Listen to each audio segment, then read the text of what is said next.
Mbahaye ikaze mu kiganiro cya Shani TV Promotion.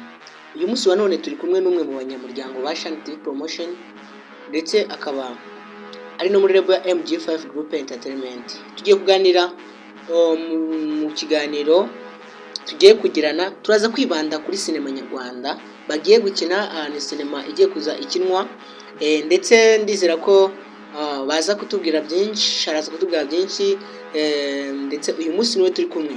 Tuguhaye ikaze kuri mikoro za Shani TV Promotion.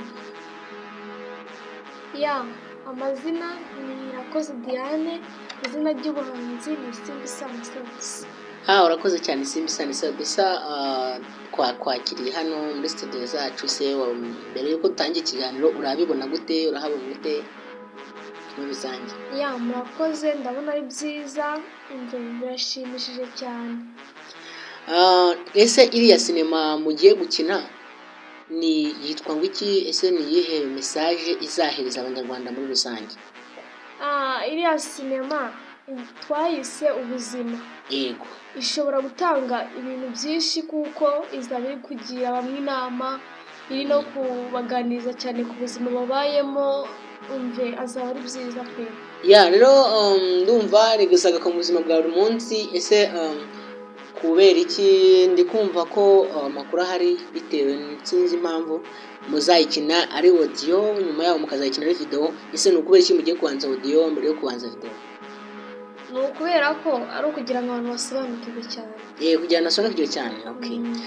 Rero uyu munsi wa none hari abantu benshi bakunda kwibaza, ese wowe ukinamo witwa ngo iki? Ese witwa iryo zina nk'uko watubwiye cyangwa wenda uba witwa irindi zina?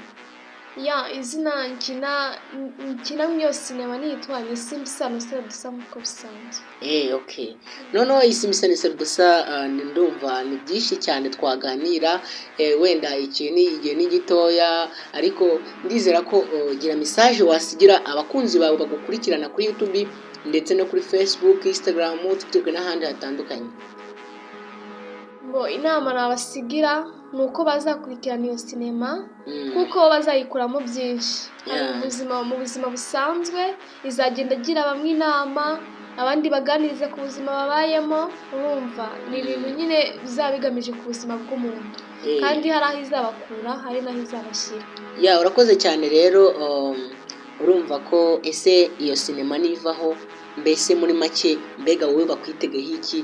Ni iki ugiye kubereka ku mpano yawe kijyanye n'impano yawe muri rusange? Ikijyanye n'impano yanjye nzabereka ni ukuririmba.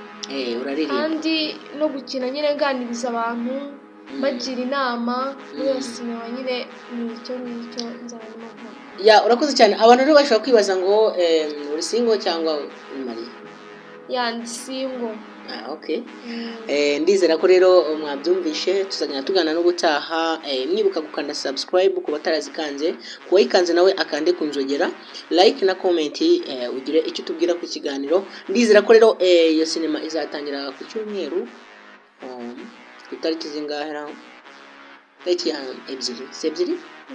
2 ni ku itariki 2 z'ukwezi kwa gatandatu niho iyo sinema izatangira 2025. Ndizera ko ibintu bizaba ari uburyohe. Ndizera ko abanyarwanda muri rusange muzabahereza ibintu byiza kandi bibigisha kandi bifite inyigisho. Murakoze rero, tubone mu kiganiro cy'ubutaha. Ciao ciao.